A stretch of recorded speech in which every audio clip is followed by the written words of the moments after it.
Bom, a paz do Senhor Jesus para todos, irmãos, irmãs e todos quantos virem esse vídeo, e eu peço que prestem bastante atenção. Eu normalmente, quando eu vejo uma mensagem, eu leio a palavra de Deus, eu não leio menos que uma vez, eu sempre leio muito mais que uma vez. E tem passagem na palavra de Deus que eu devo já ter lido já por mais de 30 vezes, porque sempre fica alguma coisa que escapa, alguma coisa que a gente não entende bem e assim por diante. Parece que sempre Deus tem alguma coisa ali a mais para gente. Então, é um estudo a respeito de o que verdadeiramente quer dizer graça. Eu vejo, às vezes, praticamente certos entendimentos, e muitos, a maioria, pensa que graça é porque graça é de graça. Na realidade, não é bem assim. Graça, na realidade, é um trabalhar de Deus e em nossas vidas, no caso, sem a imposição da lei, que trazia, inclusive, por certos pecados, até a pena de morte, no caso. Então, já a graça, essa questão está excluída no termo físico, mas acontece a morte espiritual, quando alguém comete pecado de morte, no caso. Então eu vou passar aqui. Eu fiz escrito porque Deus já me passou. Às vezes eu posso ter a mensagem, receber a mensagem no momento, e poderia gravar o vídeo e passar a mensagem, mas eu não teria como expor aqui os versículos da palavra de Deus, confirmando, dando respaldo para aquilo que eu vou falar. Então Deus mesmo já me pediu que eu fizesse escrito, e inclusive para mim não esquecer, e assim por diante, e fica algo assim mais detalhado. Mas então vamos lá. Bom, um estudo de forma simples do significado de graça. Qual o verdadeiro significado real? Bom, segundo o entendimento da palavra pela própria Bíblia, é favor e é imerecido ainda, mas ficou aí um mistério na palavra favor. O que significa favor? Aqui vamos entender de forma clara, se entendermos o significado de favor. Bom, favor é quando alguém lhe presta um trabalho e não lhe cobra por ele, e você não fez nada para merecer.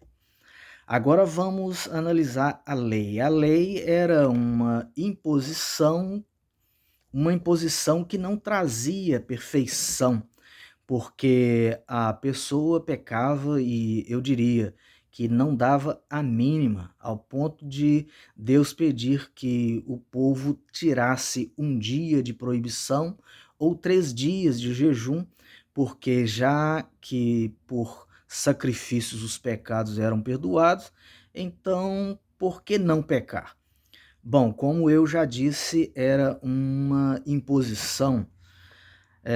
Então, o que realmente significa graça? Graça é quando Deus encontra disponibilidade em alguém para trabalhar e nos preparar ou moldar para sermos reabilitável ou restabelecidos ao reino. Vamos ver em Salmos 51:10, onde Davi vai dizer: cria em mim, ó Deus, um coração puro e renova em mim um espírito reto. Bom, se lei era uma imposição e não aperfeiçoava, qual a razão de graça? Como opera em nós? E Davi está dizendo: renova-me um espírito voluntário, renova em mim um espírito voluntário. No verso 51:12, torna a dar-me a alegria da tua salvação e sustém-me com um espírito voluntário. Se prestarmos atenção, Davi não está dizendo que terá um espírito reto e está pedindo que Deus o dê esse espírito voluntário, disposto. Creio que ele não sabia o que estava falando, mas como um profeta que abre a boca, deixa fluir o que Deus quer nos passar, verdadeiramente ele falou inspirado por Deus.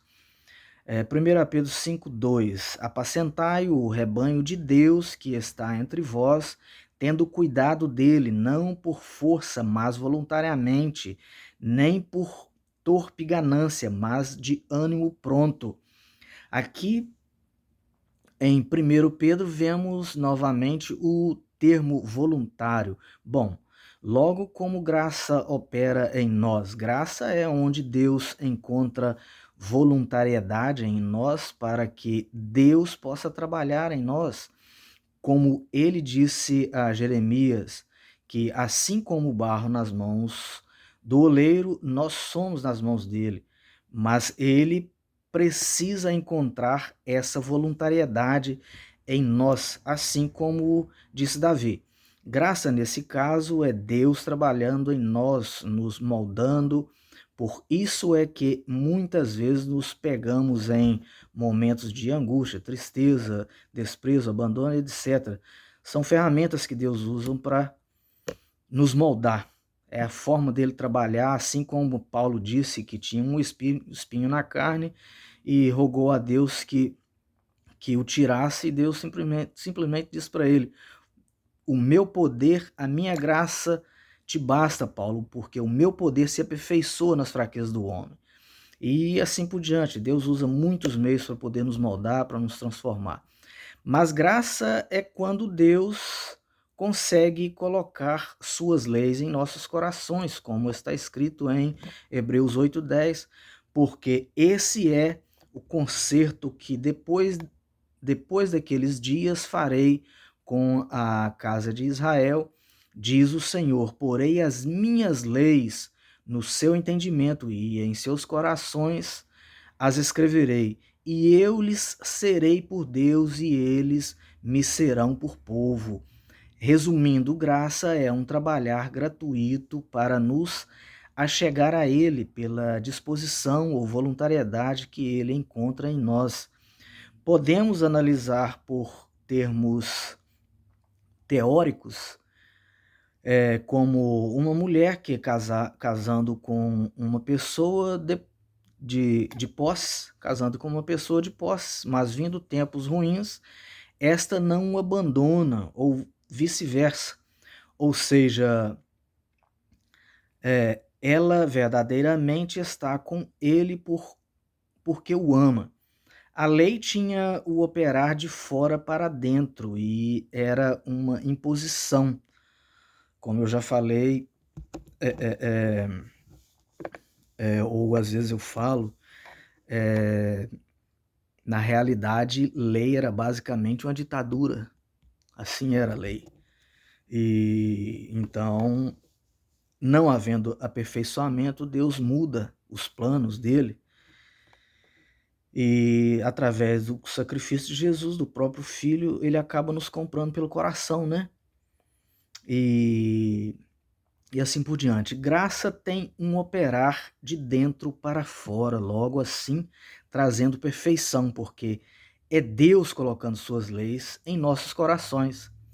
Entendeu por que Jesus disse: não vim abrogar a lei, mas fazer cumprir?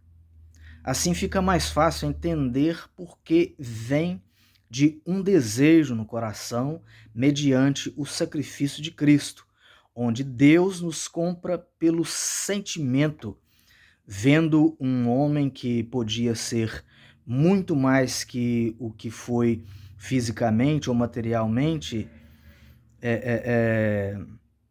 dizendo, pois até o próprio Satanás o disse: tudo te darei, se prostrado me adorares. Entenderam?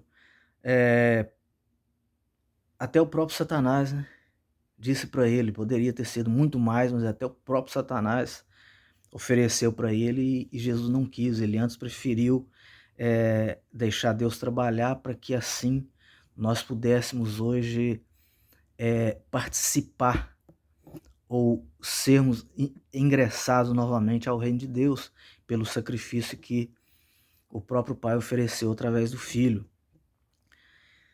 Bom, sem o trabalhar de Deus é basicamente impossível, mas a ação dele se torna possível. Mas pela ação de Deus se torna possível, como disse Jesus. Aos homens é impossível, mas para Deus nada é impossível. Isso não está acrescentado aqui no estudo, mas eu vou falar. Bom, quando Deus encontra essa disponibilidade em nós, em nossos corações no caso, ele basicamente facilita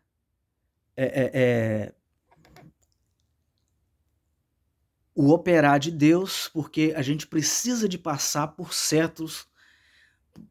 um trabalhar de Deus, onde ele vai colocar a gente em certas situações para acontecer esse remoldamento ou a requebra do vaso para fazer o barro novamente, para depois nos remoldar. Se Deus encontrar essa disponibilidade em nós, assim vai ser feito. Em outras palavras, graça é uma chance de provar quem nós somos ou o que nós queremos de livre, espontânea vontade ou pelo meio do chamado livre-arbítrio, que depois que, na realidade, ali em termos ele não existe, após a pessoa aceitar a fé, agora ele tem que estar submisso à vontade de Deus, porque ele não pode andar pecando, fazendo o que ele quer da vida dele. Então, graça é um período de chance onde Deus dá para que a pessoa se arrependa e deixe o pecado, ou seja, aquele que arrepende e deixa alcança misericórdia. E essa parte está relatada, refere àquele que comete pecado de morte, ou seja, a pessoa tem que deixar para ele alcançar misericórdia. Outros pecados, eu diria pecados menores, a pessoa vai orar, vai se ajoelhar, vai pedir perdão a Deus e procurar evitar de pecar. Ou seja, se o sacrifício de animais perdoava esses pecados mais simples, que havia pecado de morte, onde a pessoa era apedrejada ou queimada a fogo até a morte, se o sacrifício de animais perdoava esses outros tipos de pecado, eu diria menos grave, muito mais o sacrifício de Jesus no caso. Então, é uma prova de amor divino, do amor divino, da criação de Deus e assim por diante. O verdadeiro entendimento de graça, em comparação com a lei, o verdadeiro entendimento é esse e não tem outro. Qualquer outro entendimento fora esse é falso, é enganoso.